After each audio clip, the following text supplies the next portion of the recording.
សួរពុកម៉ែបងប្អូនអំពុំមើលនិយាយតាទាំងអស់គ្នាថ្ងៃនេះអូនវិរិយាមកធ្វើប្រមាណវិធីបូកតើធ្វើប្រមាណវិធីបូកជាមួយវិរិយាទាំងអស់គ្នា7បូក2យើងធ្វើឲ្យ7មក7យើងថែម2 9យើងធ្វើឲ្យយើងលេខ9មក4នេះយើងមិនមានបូកមួយអីទេយើងតម្លាក់វាចោះចុងស្មើ49 3យើងដាក់3មួយទៀតយើងរាប់មក1 2 3 4 5 6ចុងស្មើ6យើងសិនលេខ6មក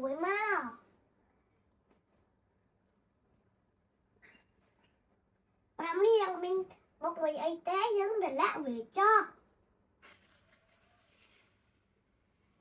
ចុងស្មើ56 3បូកដាក់3មកមួយទៀតយើងរាប់មក1 2 3 4 5 6ស្មើ6យើងសិនលេខ6មក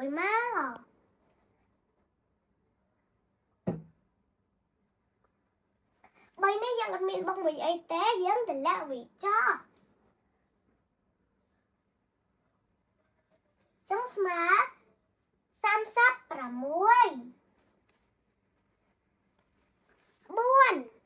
បូក2យើងរួមមក1 2 3 4 5 6ស្មើ6យើងសិនលេខ6មក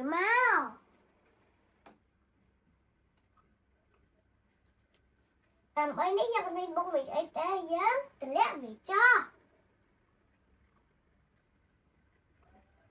ចុងស្មើ86 យើងថែម3មក9យើងសេត9មក6នេ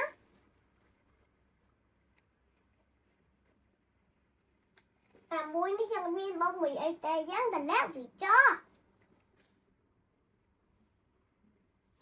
ចឹងស្មើ69 5យើងថែម3មកមួយទៀតយើងរំមក1 2 3 4 5 6 7 8ស្មើ8យើងសេត8មក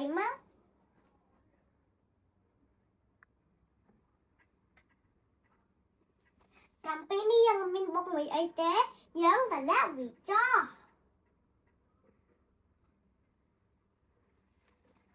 ថ្ងៃនេះវិរិយា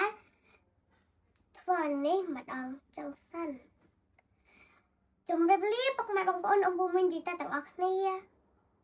ជួបគ្នានៅវីដេអូក្រោយ